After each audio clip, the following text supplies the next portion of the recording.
Добар ден, драги мои, добре дојдовте во петочното издание. Се надевам дека имате планови во врска со викендот, но не заборавајте да ги почитувате мерките за заштита од COVID-19, бидејќи како што кажавме, здравето е пред се најважно, растојание и носење на маска. А еве што ќе гледаме во петочното издание. Во продолжение се одбележува недела на италијанскиот јазик, односно 20-та недела. Многу богата програма. Италијанскиот збор и слика, графити, илустрации, стрипови. Креативно читање и пишување од големите италијански дела, а во продолжение ќе го погледнеме и видеото за Емнет од професор Радица Никодиновска, кој што исто така има незините преводи од италијански јазик, станува збор за две книги, кои што таа ги има преведено, па да видиме во продолжение и каква е програмата и што има да ни каже професорката.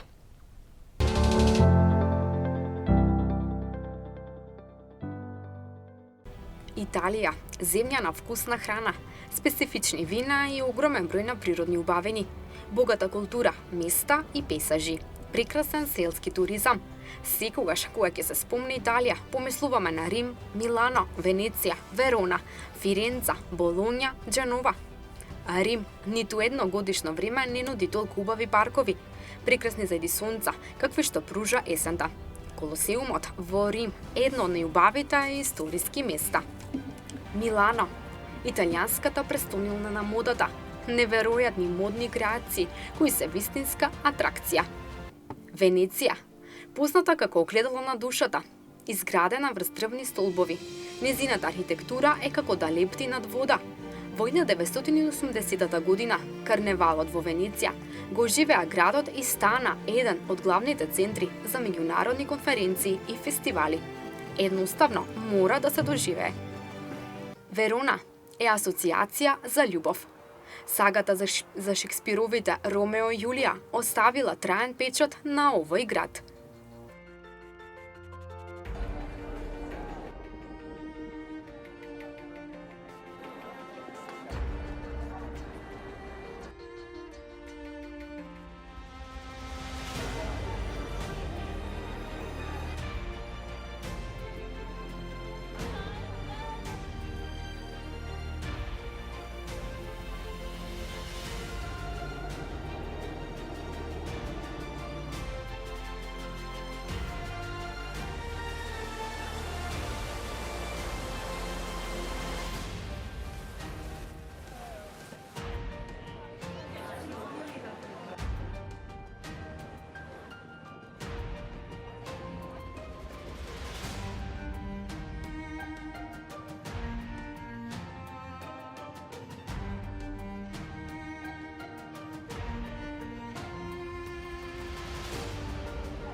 Фиренца е позната по својата историја. Во незината бурна политичка историја се вклучени периодите кога владеела силната фамилија Медичи. Од 1865 до 1870 година градот бил исто така и престолнина на скоро основаното кралство на Италија. Еве дел од неколку прекрасни места: Палаццо Питти, Палата Пити, црквата Сан Миато ал Монте, Пијадзале Микеланџело, плоштадот Микеланџело, Понте Векјо, Стариот мост, Ла Спекола, музеум. Музеот. Болоња, култен град кога станува збор за храната. Добро познатиот болоњезе сос е неизбежен дел од сите ресторани. Џенова изобилува со високи згради, во впечатливи бои. Познатото крајбреже, каде застануваат луксузни бродови, модерни јахти и чамци. Италијанската кујна е храна карактеристична за Италија. Се карактеризира со својата едноставност, со многу јадења, или само 2 или 4 главни состојки. Италијанската храна, тоа е љубов. Од 19 до 25 октомври, недела на италијанскиот јазик.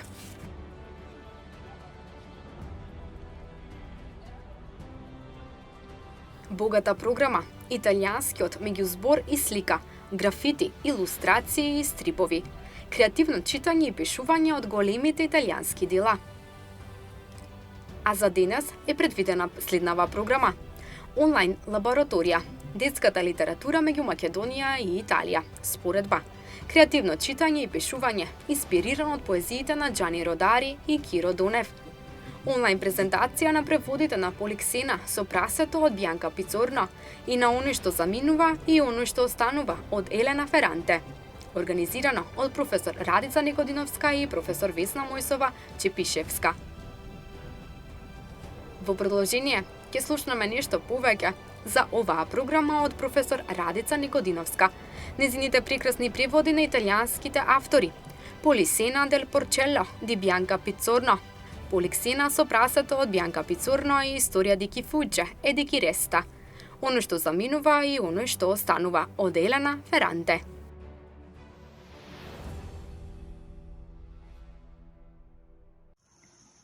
Добар ден, ви благодарам за поканата и за можноста што ми ја дадовте да ги представам настаните организирани во рамки на неделата на италијански јазик во светот, која стигна еве веќе до своето 20-то издание и представува една од најважните иницијативи за славење на италијанскиот јазик. Предвидените активности и настани се однесуваат на експресивните форми за валоризирање на италијанскиот јазик преку слика, со посебен осврт на стрипот, графичката новела и издаваштвото на книги за деца и адолесценти. И токму таков наслов носи италијанскиот меѓузбор и слика, графити, илустрации и стрипови.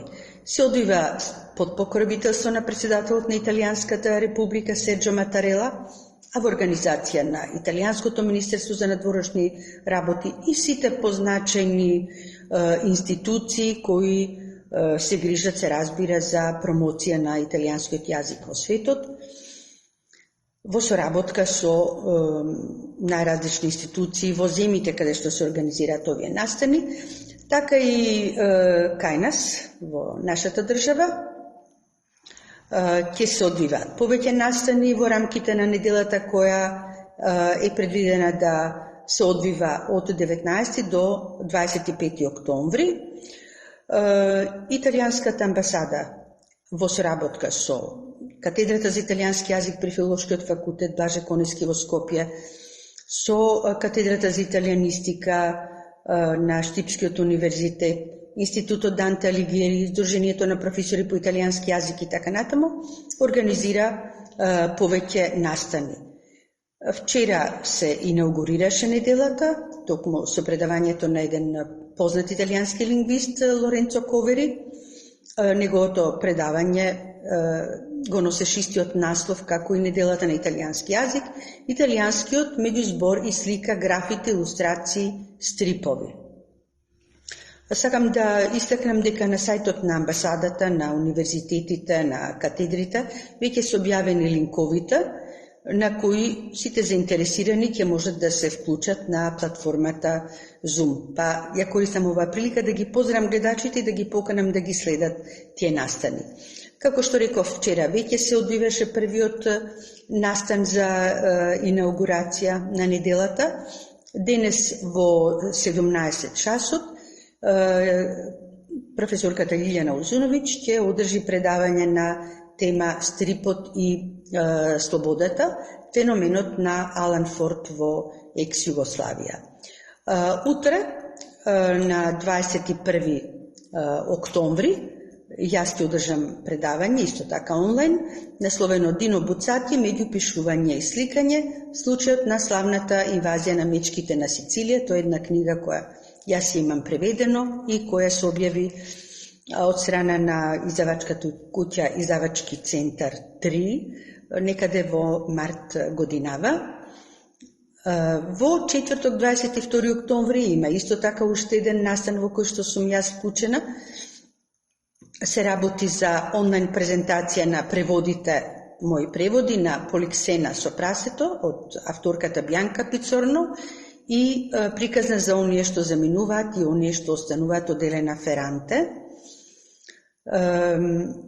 Првата книга влегува токму во насловот на неделата на италијански јазик, е поврзана со издаваштво за деца и пополнува една празнина исто така и во нашето издаваштво.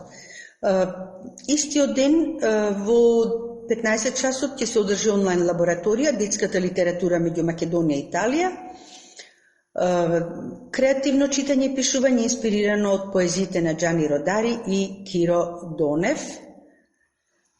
Потоа на 25 октомври ќе има онлайн средба со Фабио Джеда, автор на книгата Во морето има крокодили и приказни за еден син, одење и враќање, организирано од професор Анастасија Ѓурчинова.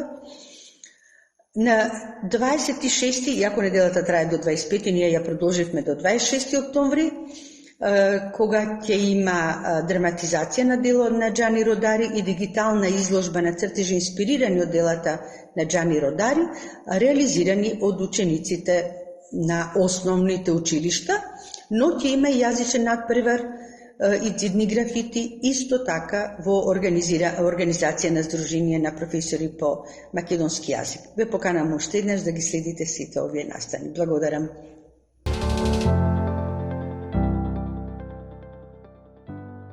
Продолжуваме со емисијата нашето заедничко пуплане, а денес е голем ден за Македонија по повод македонската револуционерна борба. Моја огромна чест и задоволство, овие неколку минути ќе поразговараме со професор Оливер Цацков. Добар ден и добре дојдовте. Благодарам, добар ден на вас и на гледачите на вашата телевизија. Ви благодарам. Како што и споменав на самиот почеток, голем ден за Македонија, па да ни кажете околу оваа револуционерна борба, значење, на што сме горди ние штипјани. Да, точно, денеска е голем ден за голем празник за нашата држава. Празник кој всушност го означува и организираното дејствување на македонскиот народ за негово ослободување. Овој празник всушност представува поттик за многу генерации кои ќе се борат за слободата на нашата држава. Но ние ќе се задржиме малку локално, бидејќи и Штип како град треба да биде горд што во себе ги има и изроди многу револуционери кои беа дел од таа револуционерна борба, кои ги оставија своите животи за оваа борба и кои како такви оставија трак во нашата историја. Давањето на организацијата беше тоа што Гоце Делчев беше учител во нашиот град, што за нас представува што представуваше не само поттик за организирањето на локалното население, туку и еве гледам и сведоци сме дека и денес тоа остави големо влијание врз нас, со тој што нашиот универзитет, односно мојот универзитет го носи со гордост неговото име. Овде секако си еден огромен број на Даме Груев исто така е дел од неговото најблиско окружување, секако штипјани, кои беа негови соработници. Еден од тие нели е, го спомнавме, Доне Штипјанчето, човекот кој навистина не само што на начинот на кој тој го даде својот живот, начинот на кој не потклекна на тортурата, треба да ни представува репер во борбата како не само во минатото, туку и во денешнината, особено во моментите кога историјата е навистина повторно актуелна. Кога тој се профилирал како револуционер, тој е имал среќата да во исто време во Штип дејствува и Гоце Делчев. Многу брого му станал соработник и потоа и негов прв курир. Бидејќи работил како кираџија, односно пренесувал стока од едно место на друго, курирството многу лесно го вклопил во неговиот занает. Па така и не случајно кон средината на 1896 добил задача да во вреќа од Орис во Битола однесе известна количина на оружје, односно бомби, и ја предаде на тамошната револуционерна келија. Но за негова несреќа бил откриен, иако неочекувано. Веднаш бил уапсен и ја подигнал целата битолска полиција на нозе. Едноставно морале да дознаат за кого е тоа оружје и од кого е. Во тие моменти излегла на виделина оние зборови кои тој ги дал кога ја дал заклетвата при влезот во организацијата, дека живот давам, но не предавам. Така се разбира, Доне не предал никого, што би било катастрофално за неговата организација, иако бил изложен на исклучително брутално мачење, бил по цел ден врзан во пранги, бил боден под ноктите, но тој издржал и го зачувал достоинството на организацијата. бил осуден на 101 година затвор, но набрзо бил амнистиран. Но има една интересна анекдота врзана со неговото ослободување, раскажана од неговата ќерка.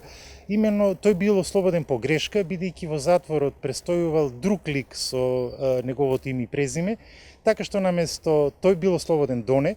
Доне дошол во Штип, известно време овде се криел, но потоа заминал во Кјустендил, каде што и останал до крајот на неговиот живот.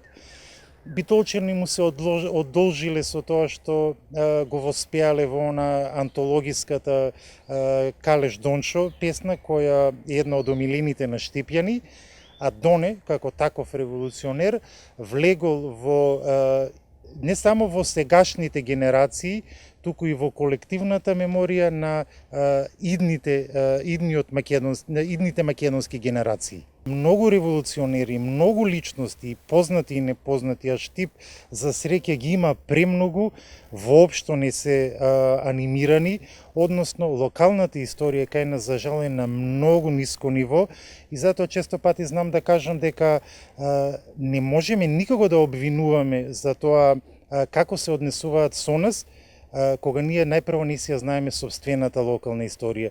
За жал, веќе можеби е предоцна, но мислам дека треба што поскоро да се изнајде една навистина добра стратегија, почнувајќи и од локално, па и национално ниво, најпрво да ја подигнеме локалната историја на вистина едно добро ниво, за да после откако ќе ја осознаеме локалната, веќе националната ќе ни биде многу полесно да ја воспримиме.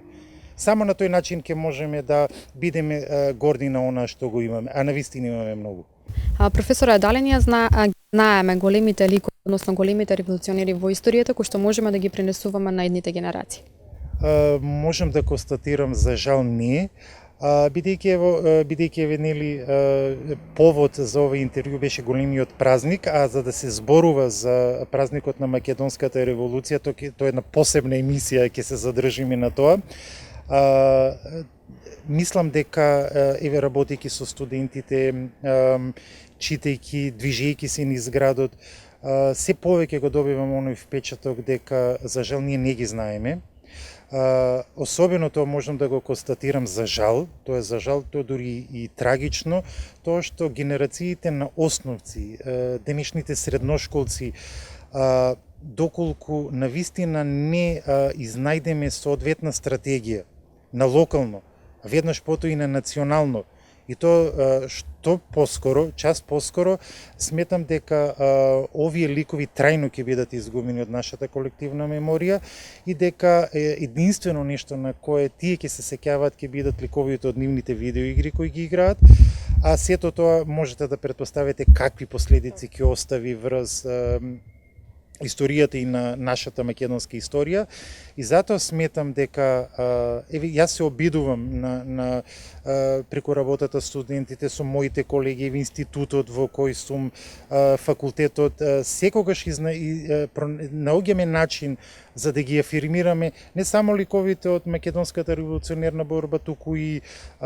сите ликови што дале некаков придонес во нашиот град, да ги афирмираме, да ги представиме на особено на штипската јавност, и да дадеме една поента дека Штип од секогаш е бил горд на своите ликови, туку треба да биде уште погорд и како таков да го даде заслуженото внимание на тие луѓе, особено оние кои се бореа за нивната слобода и кои направија да биде Штип онаков како што е денеска. Знато, значи ќе потенцирам, мораме заедно универзитетот, локалната самоуправа и државата да изнајдеме механизам со кој ќе го покренеме јавното мислење за заштита на овие ликови и на револуционери, и на борци, па и на обичните луѓе кои оставија некаков траг, бидејќи нели градот како таков не е само него градот политичарите,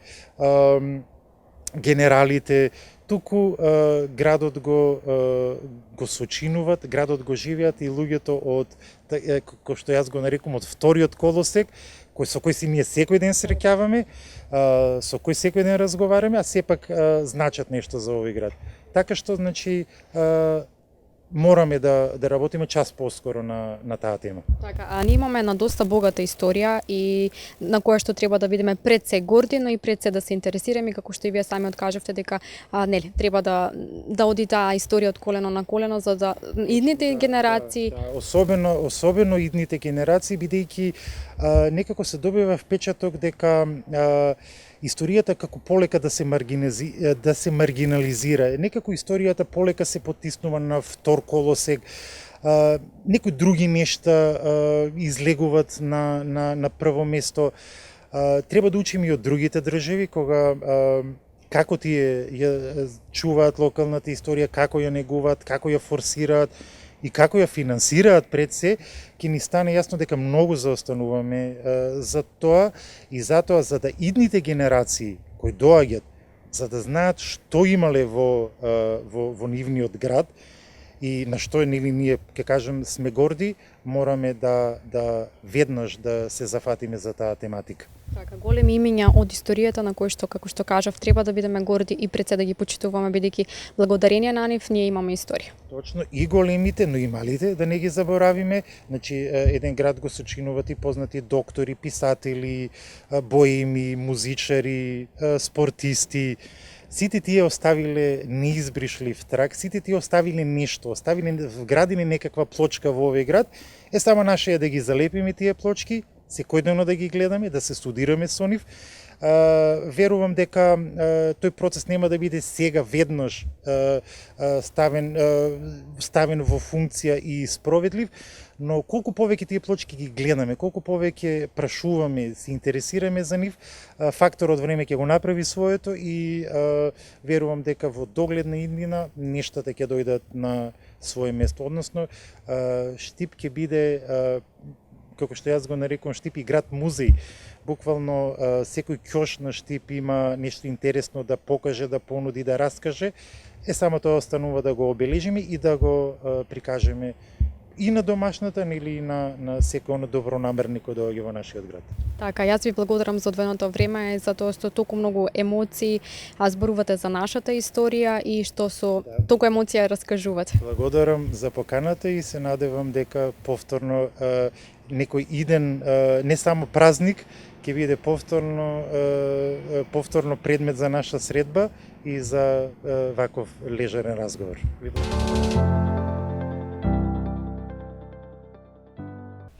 А во продолжение, драги мои, ќе дознаете нешто повеќе за тироидната жлезда, кои проблеми може да ги предизвика, кои се причините, симптомите и нејзина превенција. Зборуваме со нутриционист Емилија Спасовска-Мојсовска, а деталите ги имаме во продолжение.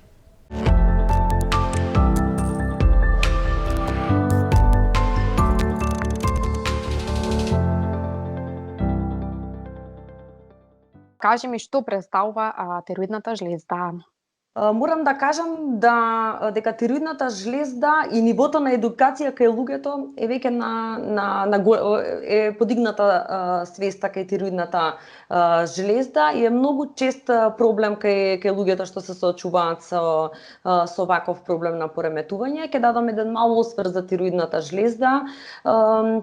Сите знаат, но секако сакам да дадам еден мал осврт. Тоа е многу мала жлезда, од 20 до 40 грама, која што има важна улога, жлезда со внатрешно лачење и има ендокрина функција.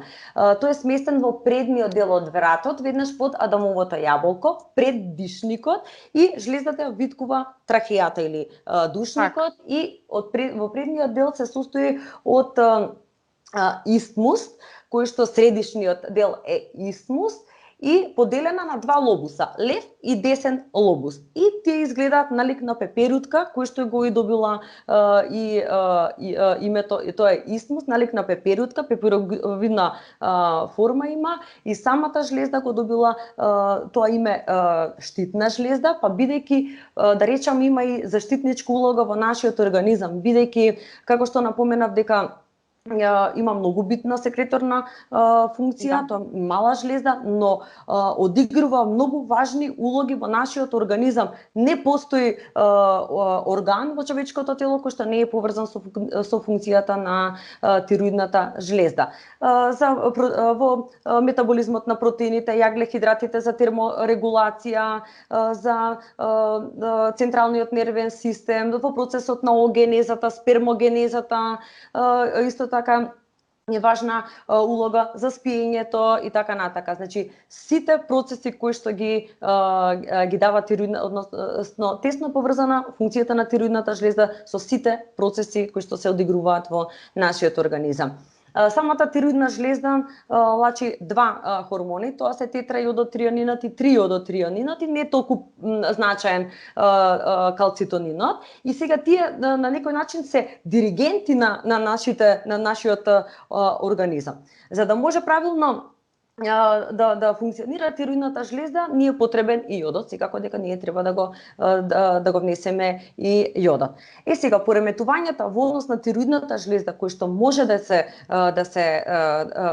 појават, тоа се хипо и хипертироидеа.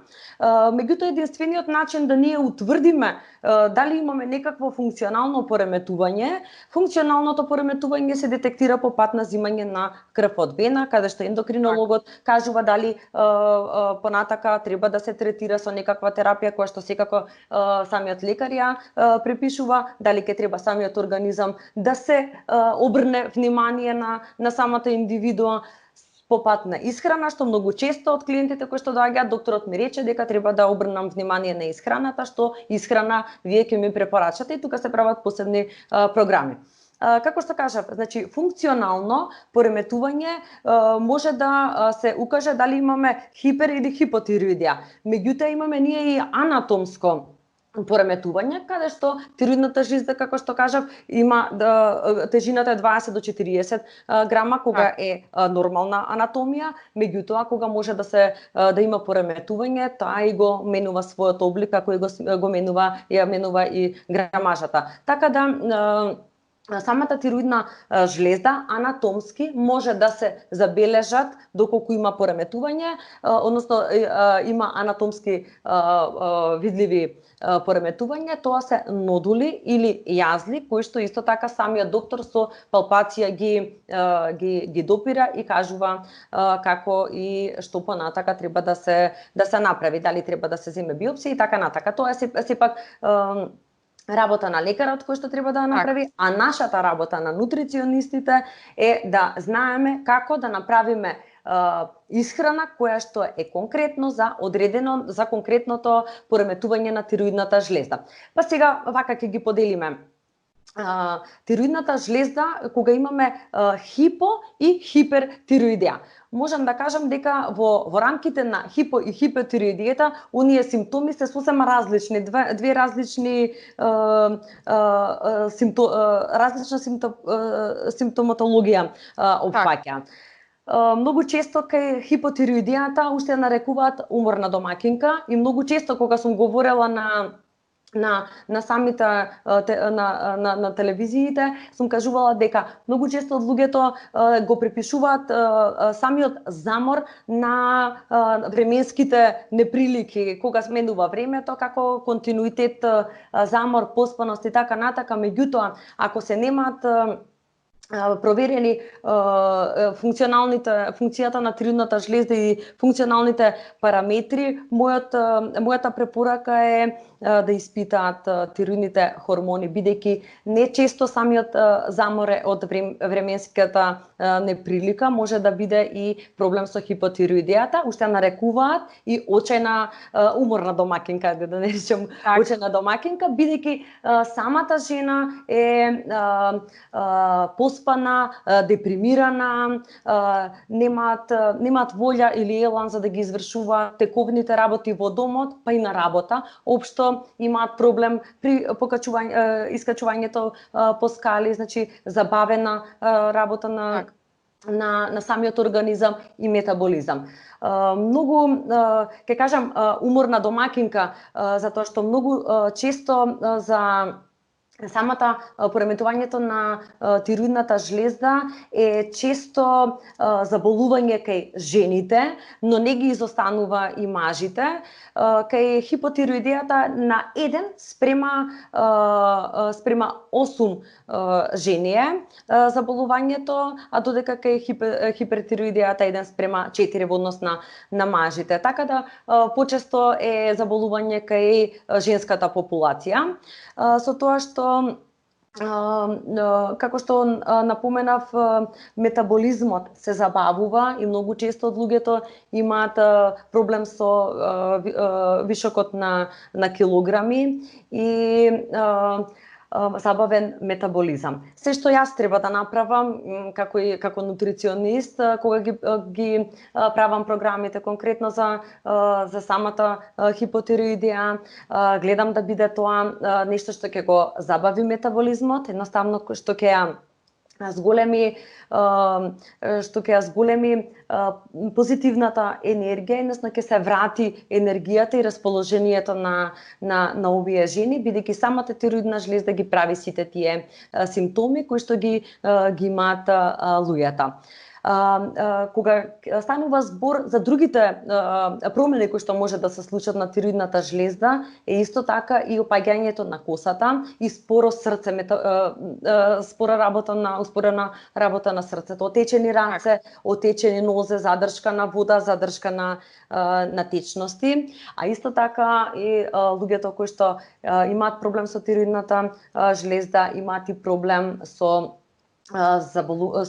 проблем со забременување, и тука треба да се направи исто така осврт за тие работи за да може да се намалат предностите или да се доведат во нормала, за да може да се израдува едно семејство, односно да се направи напор со исхраната, како и со препораките од лекарот, за да може да има успех во сето тоа.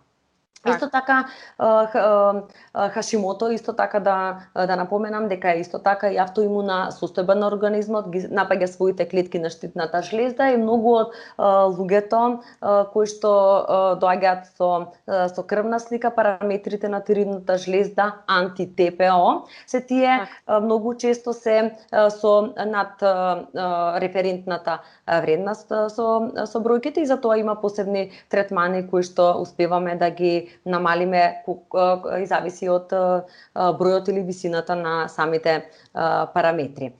Како што напоменав, и жените и мажите, но не ги исклучува и децата. За жал, многу честа е и појавата за пореметување на тироидната жлезда и кај дечињата. Сега, во однос на што може да биде тоа пореметување, што може да поремети тироидната жлезда, секако има влијание полот, староста, наследната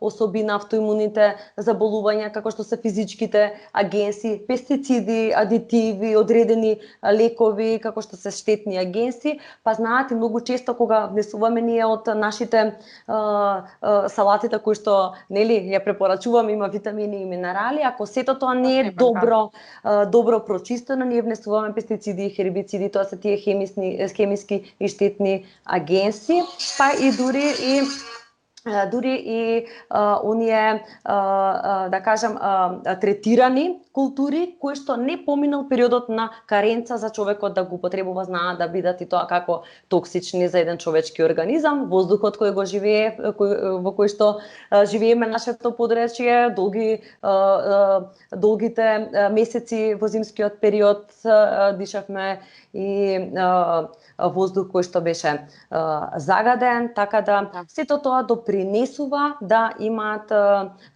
пореметување на тироидната жлезда. Така да сето тоа се работи кои ние некогаш не можеме да ги измениме, но можеме да делуваме и да действуваме.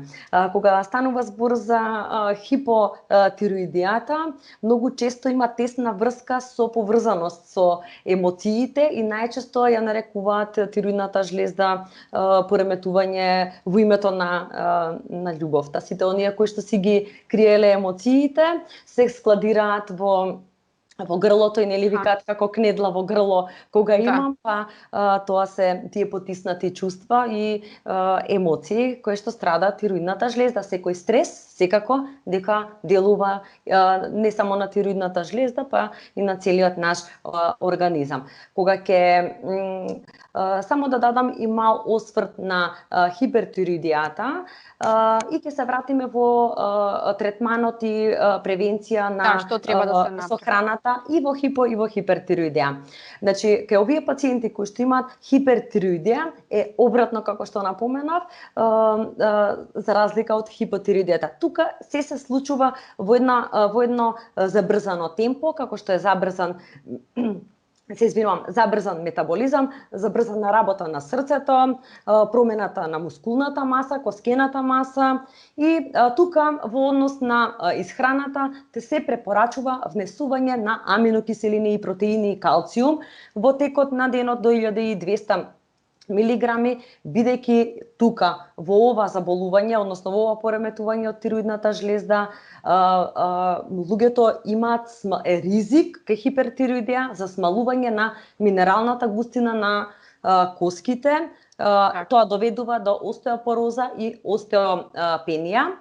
И најчесто, сега ќе ја поврзам и женската група на популација над 50-та година, бидејќи тие се во перименопауза, во менопауза и така натака, тие имаат проблем, односно тие имаат намалување на хормоните, нели по природен пат во текот на нели тој животен век, меѓутоа самите жени во тој период не ги штити естрогенот и имаат ризик фактор за заболување, односно за остеопороза и остеопенија, па и доколку е во прашање хипертироидијата треба големо внимавање во однос на исхраната, како и превенцијата за сето тоа.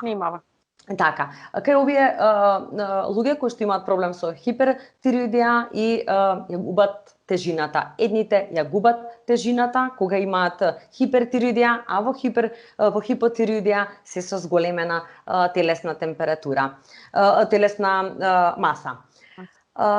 Ете сега да видиме со храната што треба да направиме. Што треба да се внесува. Ова се општи препораки, бидејќи кога се зема една анамнеза за еден човек, влегуваат во опсек и повеќе параметри што треба да ги да се вметнат со цел да им се испрати да им се направи изготви еден план за исхрана, меѓутоа вака. Сега, треба да внесуваме храна која што е богата со растителни влакна. Храна која што на некој начин ќе го забрза метаболизмот и ќе направи добра пробава, добра дигестија во однос на празнење на цревата кај луѓето кои што имаат проблем со хипотироидија. Но не значи тоа дека не треба да внесуваат луѓето кои што немаат никаков проблем. Растителните влакна се многу важни да ги внесуваме во нашиот организам, представуваат еден чистач за нашето дебело црево. Кога нашето дебело црево е исчистено, нема складирани култури кои што се лоши бактерии кои што се наоѓаат некаде во дебелото црево, не соодветно не доволно луѓето кога се празнат или имаат тешка пробава, не можат да или обстипација, тука се задржуваат сите токсини во организмот и се населуваат лоши бактерии. А што треба ние да направиме? Да внесеме добри бактерии, добри култури, за да го прочистиме дебелото црево и така ќе се направи една добра пробава и ќе биде еден систем на метла на дебелото црево, а со тоа сме направиле првиот чекор и голема и важна работа.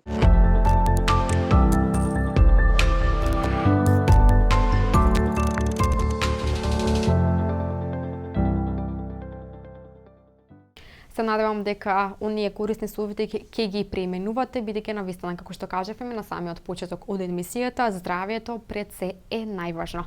А во продолжение комуникативна и секогаш позитивна станува збор за една од познатите водителки Јелена Спенџарска.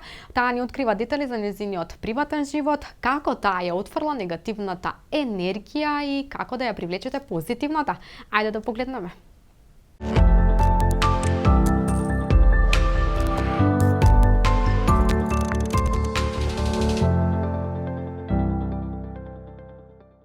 Ајде малку да помабитиме за тебе, а доколку да не беше телевизиско лице, која професија би одбрала? Или дали секогаш сонуваше дека ќе бидеш телевизиско лице, дека сакаш да бидеш пред камера? Па не знам, знаеш, јас како мала си имав многу идеи, многу желби за тоа што сакам да бидам и да бидем пред телевизија ми се појави желба како мала, но никогаш не беше тоа нешто многу доминантно дека да, навистина јас ќе работам пред телевизија. Можеби повеќе сакав да бидам некоја јавна личност, така се замислував, а не се замислував толку како водителка, нели како новинар. Ама сакав да ме има, сакав да ме снимаат и како мали кога сме се играли, ај сега ти мене сними ме на сестра ми, нели јас се во центарот на внимание да бидам. Си правивме лотарија како мали, јас да бидам, нели, јас да бидам таа главната што ќе кажува, што ќе ги одбере победниците. Мислам, имав неко. Предпоставувам дека тоа, нели, како и скоро секое дете, не секое, ама скоро секое дете, нели, сака да го слушнат, да го видат. Обично децата и прават бели за да бидат приметени, кај мене не беше така. Јас имав нешто во мене, постојано го истакнував, сакав да бидам јас, цело време јас и се нервирав што не сум јас. И сакав да бидам пред камери, да се снимам, да ме има. И мислам дека најмногу оваа желба ми стана многу голема кога не знам дали се сеќаваш, што имаше една песна на Нокаут, песната се вика би се викал те сакам. Стекнува на таа песна? Да. Таа песна има црно-бел спот, јас бев многу малечка кога излезе. И го гледав спотот на телевизија, ја гледав Миланка Рашид беше во главната улога, жена нели околу која се случува. И така сакав да мислам дека тогаш додека ја гледав се викав вау, види колку е убава, леле колку сакам и јас мене да ми има по спотови и мене да ме снимаат, и јас да бидам главна улога. Знаеш, она пак детското изгледа од тебе. И од тогаш многу силно посакав да ме има на телевизија, иако уште не се замислував нели како водителка или што и да е. И така со години ми растеше желбата, се додека не се запишав на факултет и тоа не беше ништо случајно. Јас прво се запишав на филолошкиот факултет, мислам таму паднав за неколку бода, па не ме примија. А татко ми цело време викаше: "Дај собери си ги документите, дека идеме направен, ќе те запишам новинарство, па ти си за новинар." Ја му викав: "Леле, ама се новинар, не ми интересира политика, не ми интересира економија, нешто ако има за забава да одам новинар." Ама немаше на каде, викам, ајде, си ги собрав документите од филолошки, ме запиша, мислам, отидовме со татко ми, нели ги дадовме документите, таму се плаќа, требаше да се плати таму не знам колку пари, затоа што веќе тоа беше изминат и рокот, појма немам како ни беше, не се сеќам, многу беше одамна. Битно се запишав на правен факултет, одсек новинарство и се тргнав година, втора, трета, си ги дадов годините, некако многу лесно ми одеше сето тоа. И нели кога си веќе со новинари, сите сонуваат да работат телевизија. Некако кај сите доминираше телевизијата и плюс и мојата желба од мала да ме има пред камери и така јас посакав да бидам водител. Тогаш на факултет. И затоа што ништо не е случајно, работите почнаа да се редат едно по друго и така го имав и својот прв договор на 19, не, на 20 или 21 година, не се сеќавам. Да, и од тогаш континуирано работам пред камера.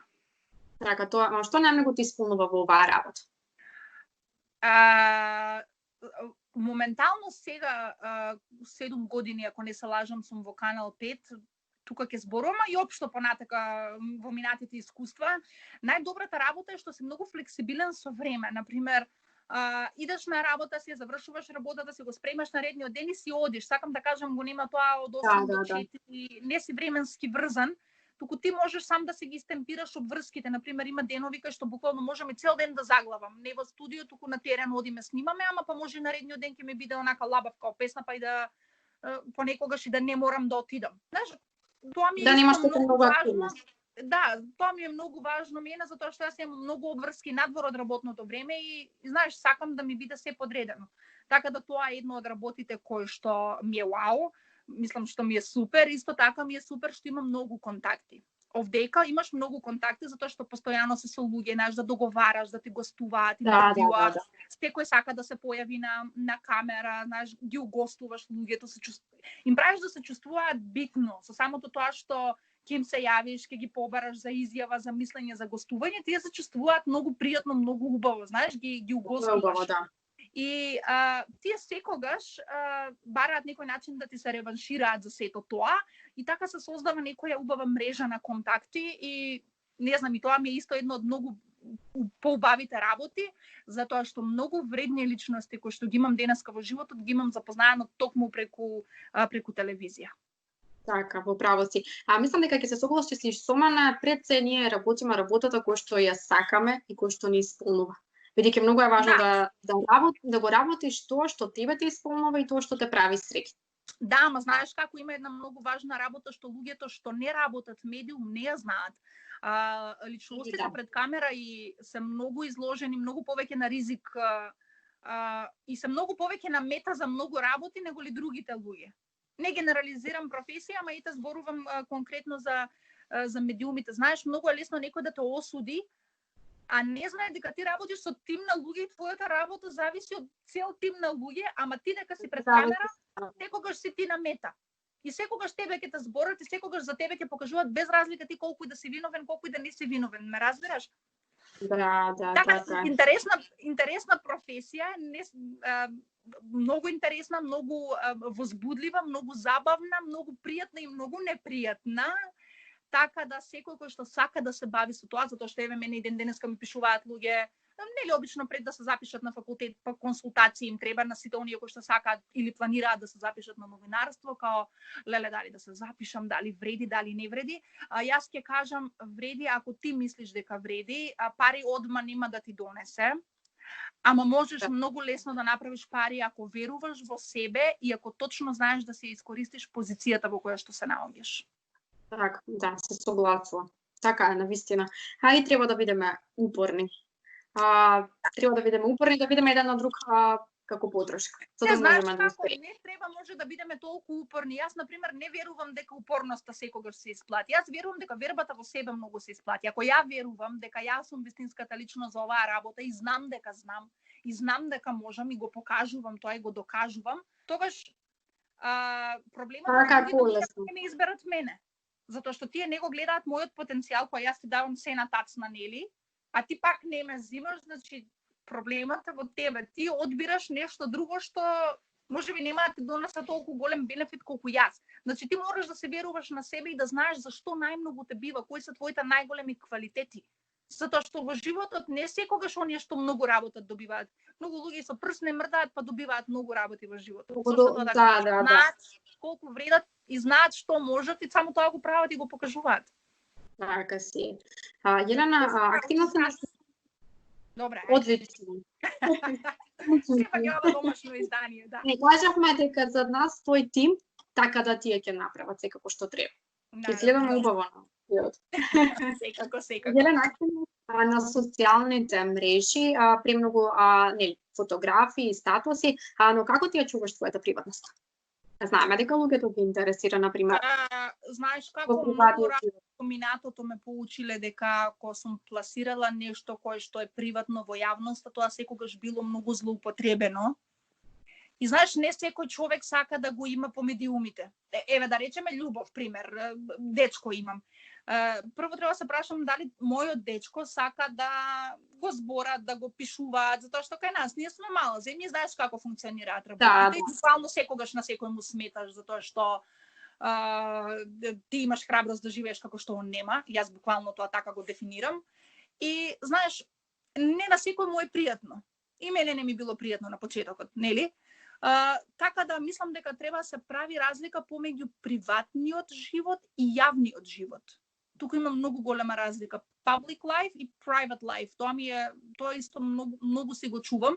И сега јас активна сум на социјалните мрежи, ама го дозирам она докаде што јас сметам дека може. Јас не напишувам понатака. Тоа што мислам дека треба да се знае, јас самата си го постирам. Не ми го зема мене телефонов некој па да ми пишува нешто или да ми постира, тоа е се од мене. Работиве кои што мислам дека треба да се останат за мене, се остануваат за мене. Така. Заштитно лице си на повеќе брендови. Сепак тука и работата, работните обврски, па како ти знаеш да го организираш своето слободно време? Затоа што го работам, тоа што го сакам. Тоа е најубавата дефиниција за се што имам. Значи и работата во телевизија, заштитно лице на брендови, Инстаграм работата, тоа ми функционира затоа што уживам во тоа и се чувствувам добро додека го правам. Ништо не правам на сила, никој ништо не ме тера, се е со многу љубов, се е со многу доза на креативност, и сето тоа е многу убаво скоцкано. Значи јас буквално пред оваа коронава ситуација бев, како ти кажам, активна 24 сегде ме имаше. Ама сегде ме имаше и јас цело време тоа си го постирав. Значи имав многу динамичен живот и луѓето би се речат: "Аман, од каде оваа енергија?"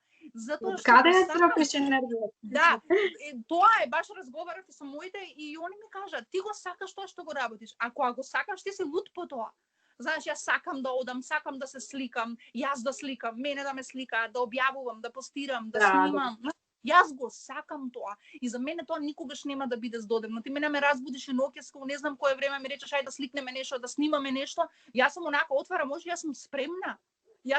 Мене не ми треба време, еви со тебе не ди се договаравме. Јас одма инсталирам Skype и јас почнувам, не ми треба да се шминкам, не ми треба да дотерувам. Јас седам на спалнава, пијам кафе и зборам со тебе, значи сум човек од акција. Зашто го сакам тоа. Мене ми е тоа животот и многу ми е убаво. Значи јас се чувствувам убаво цело време додека го правам тоа. Значи кога ќе мислиш дека си уморен и немаш енергија, веќе не можеш, има некој проблем, има некое незадоволство во твојата работа и тоа незадоволство те прави уморен, ништо друго. Секојаш вака да ти биде убаво, Јелена, и да имаш уште повеќе вака успеси. Жено, устава ми се исуши. Да, те заборавиме на кафето. Јелена, кажи ми, кои сеќавања ти остана од патувањата? Секако ти си исполни својот сон, па кажи ни нешто повеќе околу тоа. Мислам дека нема човек што не сака да патува и некако патувањата се многу голем дел од мојот живот, многу јас се пронајдов сегде, знаеш, сватив дека во секоја држава каде и да отидам, сакам помалку да живеам, знаеш, цело време се викам: "Леле, би било убаво да живеам. Леле, види оваа тераса, да ми се станот." И знаеш, некако сегде помалку се пронаоѓам, но најмногу каде што се пронајдов беше Америка, дефинитивно, значи ми се оствари сонот и сватив дека после Америка, не пред Америка, туку откако отидов и откако се вратив, сватив дека буквално сакам таму да живеам и дефинитивно знам дека ќе живеам, затоа што како да ви објаснам, сите оние кои што биле во Америка, нели си имаат различни искуства, сега на некој не му се погодило, зависи во која држава си, да работиш, не работиш, одмор, знаеш, и тоа има многу голема врска. Ама јас имам толку преубави искуство од Америка, толку се пронајдов таму, што можам буквално со денови да зборувам за Америка и знам дека ќе отидам таму и знам дека ќе живеам таму. Не знам, утре некој да ми рече, добро, утре нема ситуација, ама некој да ми се јави да ми рече за Америка. Да, ама дефинитивно е место каде што се пронајдов, не 100%, милион %. И се ми беше толку убаво, цел мој карактер беше пресликан таму, знаеш, од начинот на кој што они живеат, нивниот лајфстайл, таму е се хелти, се е веган, сите трчаме, сите спортуваме, возиме точаци, возиме ролери, сите сме пријателски настроени, сите сме позитивни, сите сме љубезни едни со други. Знаеш, буквално луѓето си го живеат животот онака лабаво, зборувам за Калифорнија, јас бев во Лос Анџелес. И толку многу ми се допадна сето тоа, да они работат, они имаат пари, ама многу работат за тие пари, многу креативен начин на живот имаат, знаеш, кај нив нема кафичи како кај нас, ја ќе седнеш па ќе дребиме сега на кафе, ќе оговараме саат, два. Седиме повеќе време. Да, кај нив кафичите се направени, знаеш, како social tables за работа, таму се сите со лаптопите, кафињата им се многу големи, ама таков им е стилот, знаеш, они мораат да имаат grab a coffee, знаеш, така да си одат со кафето, се седнуваш во кафичи си работиш на компјутер, многу работат онлайн, имаат многу онлайн бизниси, кафичите им се како концепт внатре многу интересно уредени, имаш милиарда врсти на кафиња, значи кај нас имаш 5-6, таму имаш 50-60, не знаеш што да одбереш, со ваква состојка, со онаква. Не знам, маркетите, концептот на маркетите е многу различен. Буквално може да се спремеш и да идеш као на забава во маркетов. Со музика, со оддел за отворена кујна, ако сакаш нешто да научиш, тука пред тебе се готви нешто, се прави, имаш место за органски зеленчук, органско овоше, имаш човек што ти објаснува. Знаеш, не си препуштен сам на себе, туку постојано имаш некој што нешто ти кажува и ти објаснува. Јас, например, во маркет, кога бевме со сестра ми, не знам што ми требаше и прашав таму еден, пошто маркетите им се огромни, значи нашиве немаат споредба, мислам, и во големина, камоли во нешто друго. Да. Огромни им се маркети, може да се изгубиш по маркетиве. И леле не ми текно се што баравме, абе човек еден вработен дојде, абе цел маркет го сврте, ни најде тоа што требаше, ни даде, онака е љубезно, треба ли уште нешто, абе да ти е мерак, знаеш, онака да го гушнеш човекот и речеш, аби не да знам, ама свака час. Многу се љубезни луѓето и многу се тука за да помогнат. И не знам, мене многу ми се допадна Америка и дефинитивно Америка е патување кој што го одбележа мојот живот до сега и годинава, иако сме на почеток на април. Ама сонот ми се исполни и плюс и визата ми е на 10 години, така да пак ќе заминам. Кај да, само нека спреди ситуацијава и отидов. Така, Јелена, како што кажавме, нели да, активна на социјалните мрежи, на Инстаграм профилот имаш преубави емотивни статуси, кои што верувам дека секој може да се пронајде. Кажи ми што тебе те најмногу разочарало во животот? Дали секојаш се води според некоја таква случка? Знаеш како, тие статуси што ги пишувам ми се баш случки од животот, што сите ги имаме, не само јас, само што нели секој различен начин ги искажува.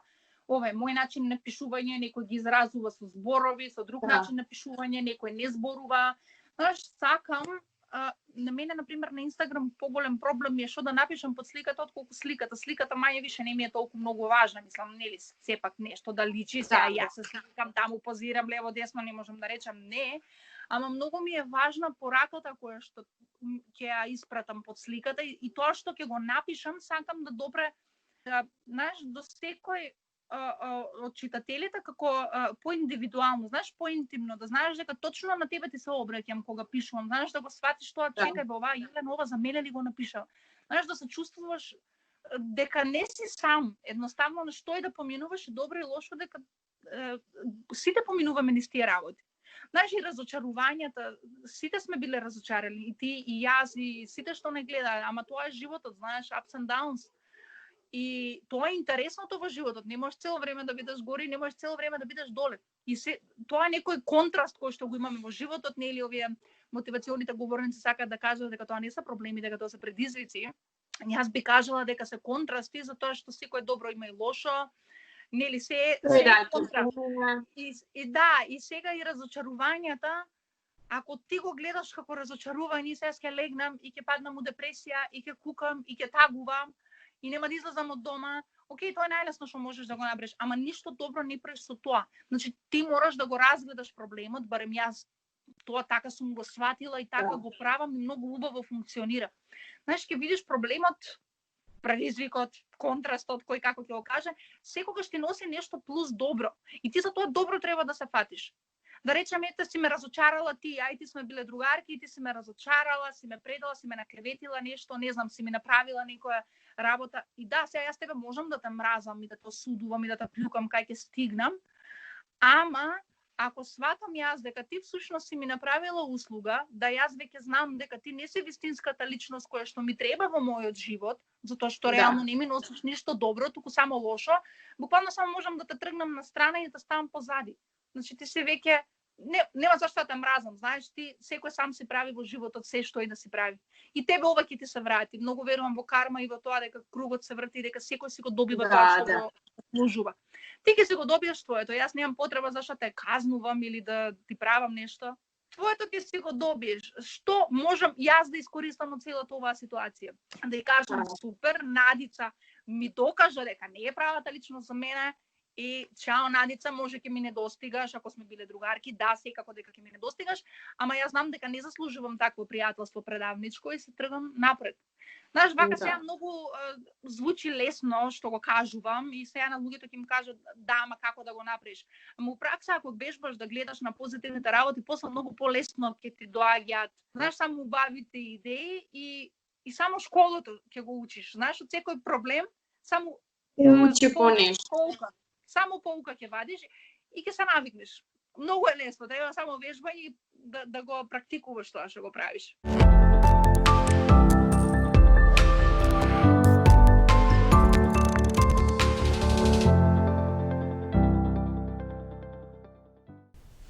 И овде е крајот, драги мои, ви посакувам убав викенд, поминат со вашите пријатели и најблиско семејство и ви закажувам повторна средба во понеделник 14:30 часот, фреквенција Mnet и како за крај сакам да се заблагодарам до бутик Азаро Виница кој што се грижи за мојот стајлинг. Чао, чао од мене и се гледаме во понеделник.